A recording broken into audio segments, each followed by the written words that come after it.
There's an old expression that goes, if you're not with us, you're against us. And I believe this best sums up today's modern day LGBTQ community. And I'm going to share with you a story to illustrate how.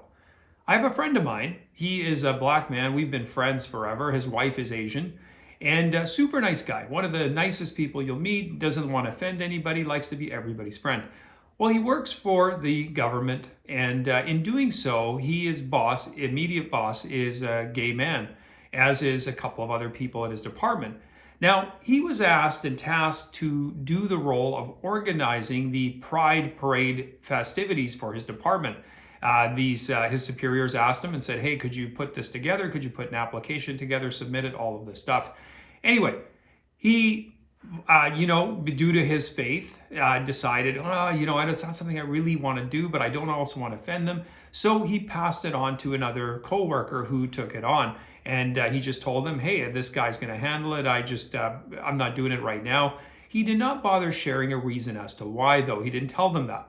Now, when he recounted the story to me, I said, well, you know what, my friend, like I said, this is inevitably going to come to a decision point where you're going to have these folks ask you to go further and further. It's not enough for them. It's always a slippery slope. They don't just need you to fill out the application. It's going to come to the point where they're going to want you to celebrate along with them and even do more. Well, lo and behold, we had spoken on a Sunday, and on that following Monday, that's what happened. His superiors, his boss, asked him and said, hey, we want you to organize some parties for this. Need you to organize some collective t-shirts we could wear, and who's going to participate, who's going to be where, what time we're going to march, all of this stuff. Obviously, he had a lot of reservations around it, especially in light of the discussion we had had. So what did he do? Well, he sent out an email that evening to his superiors and said, hey, respectfully, I've got to decline. I have a faith issue on this, and because of that, I can't do this.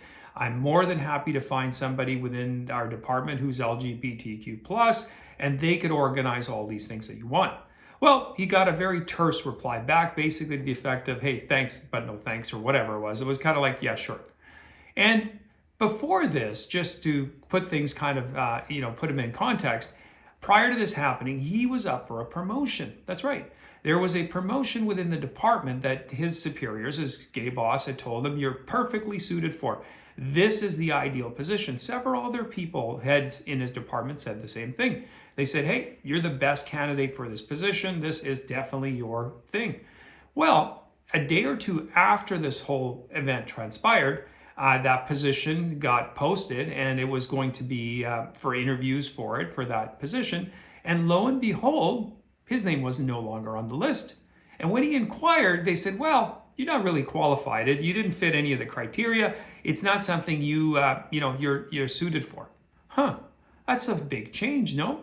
In like 24 hours, you went from being super qualified, the right guy, but he sends out an email saying, basically, I can't go along and celebrate your event, and now he's on the outs. Sounds like very tolerant people, no? This group of people who believe everybody should be accepted and tolerated and loved seem like they just don't live by what they preach, which is the truth. They don't. This is the problem, folks. When you virtue signal, when you bend a knee, when you flex, and you bow before these people and say, look, I just want to be liked. I just want you to like me. I don't want to offend you. The reality is it's always a slippery slope. It's never enough. These folks are not satisfied with live and let live. They want you to celebrate and affirm what they're doing. And if you don't, you're going to be punished for it, which is the polar opposite of everything they complain about and saying that main heteronormative society is doing to them. Seems like that's not quite the case. I remember growing up in the 80s, and when a lot of the gay people were coming out of the closet, and everybody said, fine, you just want to live your own life, you want to be left alone, fair enough. And then it became a little more progressive. Then it was like, well, we want marriage, we want the same rights and everything else. We don't just want to live in society, we want to just be totally everything else. Okay, fair enough. People said, look, seems reasonable, sure, let's do that. Now, there's, of course, people who said, well, this is a slippery slope and it's only going to get worse. But people said, nah, that can't be the case. Then we started with the parades and we said, look, now you have to celebrate my lifestyle. If you don't validate it, if you don't bake me a cake, if you don't come cater my party, if you don't do flowers, even if it's against what you believe, you are a bigot and you're a hater. Okay, so then that was that step. Now we're at the last evolution, and there's probably going to be more, but now we're at the point that if you don't celebrate it, you don't join in my lifestyle, you don't participate in the things that I believe in, go along with everything, drag queen, story time hour, whatever, parades, if you are not visibly out there holding the rainbow flag everywhere else, you're a hater. See how much we've evolved from live and let live to this point? To my friend who's like us, and I don't know if I think I mentioned this, but he's a black man and his wife is Asian. You would think they were the perfect couple for this leftist narrative, LGBTQ plus. I mean, if anybody knows about discrimination, according to this group, it should be black people. And he was discriminated against because of his ideology. It didn't comport with what they want. So the bottom line for this group is, yes, you are good. You're a useful idiot so long as you go along with their cause. And the moment you oppose it, well, the tolerant people become very intolerant. It's just a sheer reality of life.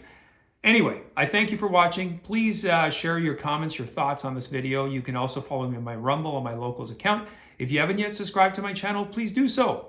Check it out. And like I said, check out some of my past videos, and I will see you next time.